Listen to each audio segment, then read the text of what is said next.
saya melihat gitu ya bahwa tidak ada kepedulian itu. Jangankan isu masalah gender, misalkan isu tentang misalkan sumber daya alam. Sumber daya alam kita dijarah oleh pihak lain juga, mohon maaf pada diem saja, kan ini menjadi persoalan bersama.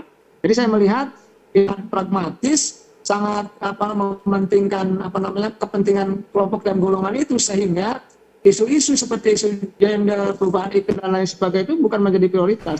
Bagaimana misalnya isu-isu masyarakat, isu perempuan yang harus dia perjuangkan lewat partai politik itu. Sehingga kalau kami ingin melihat dan menilai bahwa demokrasi kita secara prosedural betul sudah berjalan dengan baik. Tetapi kita harus bertanya apakah secara substansi dia kemudian telah betul-betul terrealisasi.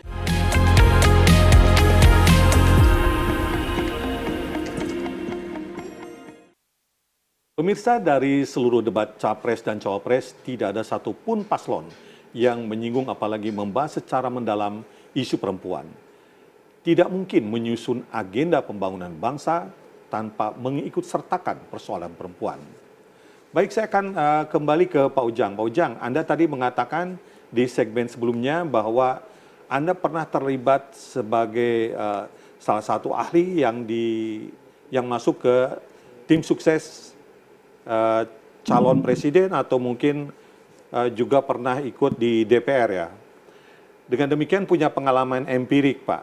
Nah, kenapa hal ini bisa terjadi, Pak? Isu-isu perempuan tidak menjadi satu agenda yang dianggap atau diyakini menjadi sesuatu yang penting. Padahal secara angka, secara statistik sangat memprihatinkan. Silakan Pak Ujang. Ya, saya melihat, mohon maaf ya, ini sangat keras saya mengkritisi gitu. Ya, tidak peduli. Mereka tidak peduli, mereka mengatakan bahwa psikologi masyarakat katanya, kan begini, ketika saya berkampanye, cerita dulu ya, saya berkampanye gitu ya, jalan ke bawah gitu. Ternyata ada temuan-temuan yang menarik di masyarakat juga, tapi memang tidak semua, terkait dengan persoalan money politik. Nah, ini luar biasa masif persoalan ini. Jadi mereka yang mengatakan kami keluar uang banyak, kami mati-matian juga, dan kami diminta uangnya oleh masyarakat, bahasanya begitu. Makanya bukan hanya persoalan isu gender yang hilang di parlemen gitu atau di pemerintahan, tetapi juga persoalannya kepeduliannya tidak ada terkait dengan persoalan dorongan kalau saya bahasanya jiwa kenegarawanan dalam banyak hal gitu. Jadi kalau kita melihat rancangan undang-undang tadi yang disebutkan oleh Bang Ferry dan Ibu Ani, kan nggak ada yang selesai juga persoalan isu-isu itu, karena mereka menganggap tidak peduli. Nah, apa sebabnya? Satu, kepedulian yang tidak ada. Yang kedua, saya merasa melihat itu bahwa memang politik kita sangat pragmatis. Saya melihat gitu ya bahwa tidak ada kepedulian itu. Jangankan isu masalah gender, misalkan isu tentang misalkan sumber daya alam. Sumber daya alam kita dijarah oleh pihak lain juga, mohon maaf pada diem saja, kan ini menjadi persoalan bersama. Jadi saya melihat yang pragmatis, sangat mementingkan kepentingan kelompok dan golongan itu, sehingga isu-isu seperti isu gender, perubahan iklim dan lain sebagainya itu bukan menjadi prioritas. Tetapi ini tugas kita ya, perjuangan kita bersama sebenarnya, bahwa ketika misalkan mereka tidak peduli gitu, walaupun saya ada di lingkungan itu, ya tapi kan kita sebagai akademisi kan miris, punya hati gitu, dalam konteks untuk bisa memperjuangkan banyak hal di Republik ini. Bahkan saya ketika 2015 itu, Bang Bastian, cuma ada 3 undang-undang yang bisa dieksekusi, bisa diputuskan oleh DPR, bayangkan. 2016 kita perbaiki, akhirnya bisa menjadi belasan. Nah, itu aja saya melihat artinya perjuangan wakil rakyat kita itu sangat kurang dalam konteks apapun. Banyak isu, termasuk isu perempuan itu. Nah, karena apa tadi? Karena mereka merasa kami terpilih atau saya terpilih, ya itu karena apa? Karena politiknya berbasis pada, mohon maaf, money politik. Saya ini pernah diundang, Bang, kalau di TV itu kan kita tidak bisa tidak bisa on air, artinya tidak bisa saling bertanya kalau dengan masyarakat. Kalau di radio saya itu pernah saya sebutkan saja ya di RRI gitu, pernah on air dengan seluruh rakyat Indonesia tuh, saling menelepon gitu, 1 jam. Saya menjelaskan terkait dengan money politik, katakanlah pengalaman lapangan di bawah gitu. Dan seluruh Indonesia yang menelepon dari Papua, Ambon gitu ya, luar Jawa itu mengatakan bahwa persis apa yang dikatakan Pak Ujang itu betul katanya. Tidak ada yang membantah terkait dengan money politik itu. Jadi mereka pun tidak sensitif dengan isu, dengan banyak isu. Yang penting menang, apapun caranya, termasuk mungkin dengan mengakali aturan. Yang penting dilantik. Setelah itu ya perjuangannya bukan perjuangan, mohon maaf ya, bukan perjuangan kenegaraan. Bahkan saya punya cerita nih Bang. Ketika para anggota DPR atau caleg itu baru terpilih Bang, ini cerita aja, saya berkumpul dengan mereka itu. Mereka yang dipikirkan bukan perjuangan kenegaraan, bagaimana perjuangan mencari uang. Ya. Cari uang kan tahu. Saya dengar langsung dengan mata kepala karena saya ada di lingkungan mereka. Lalu bagaimana ingin memperjuangkan bangsa ini begitu?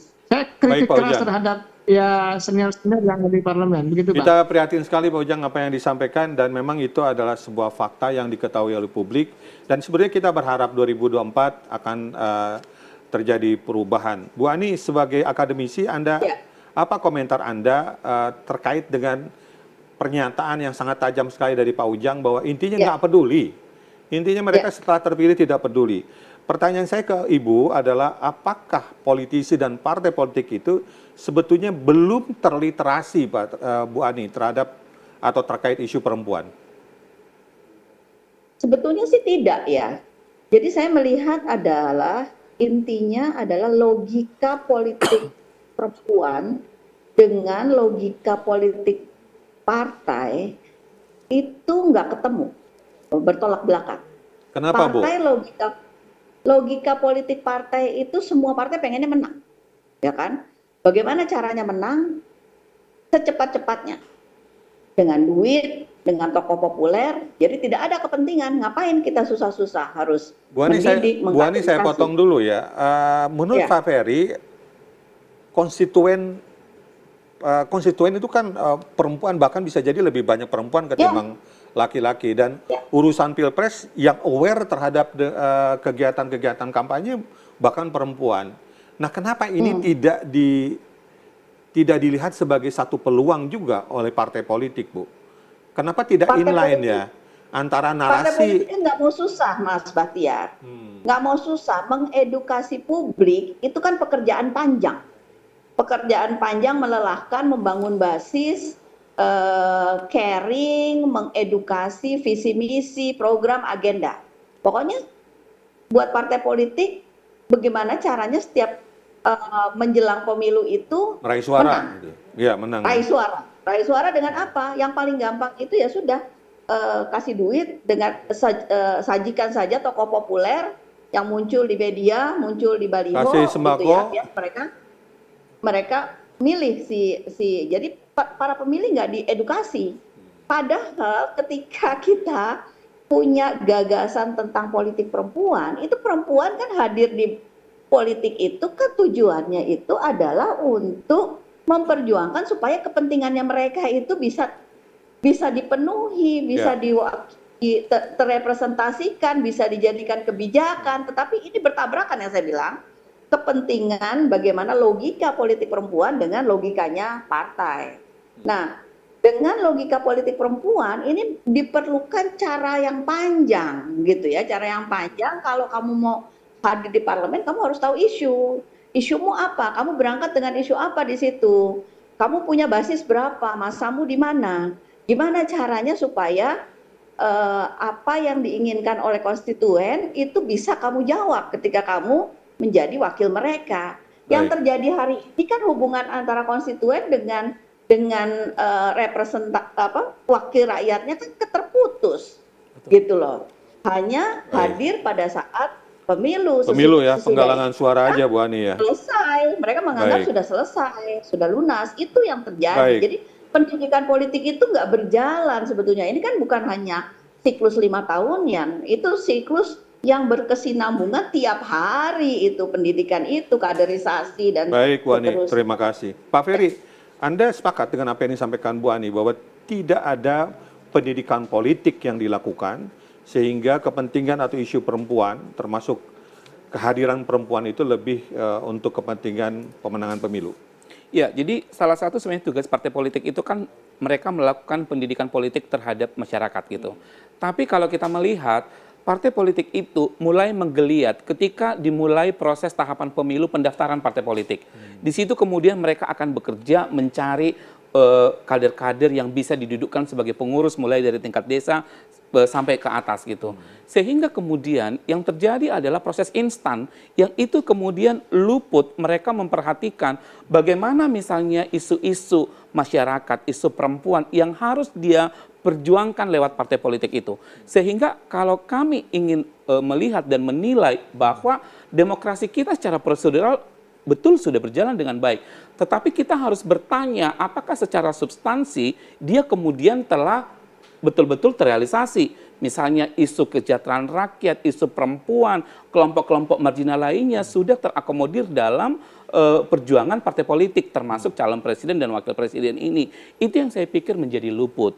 Karena itu sekali lagi masih ada satu putaran untuk debat capres di tanggal 4 Februari. Kami berharap bahwa para penyelenggara pemilu tolong memperhatikan isu perempuan ini masuk dalam panggung debat capres yang akan diselenggarakan ini, sehingga perempuan dan kelompok-kelompok yang memberikan dukungan terhadap isu-isu perempuan itu bisa menilai yang mana sebenarnya capres yang bisa berjuang untuk perempuan, dan suatu waktu itu kemudian bisa kita tagih janji itu gitu. Baik, terima kasih Pak Peri. Pemirsa, Jak Forum akan kembali setelah pesan-pesan berikut.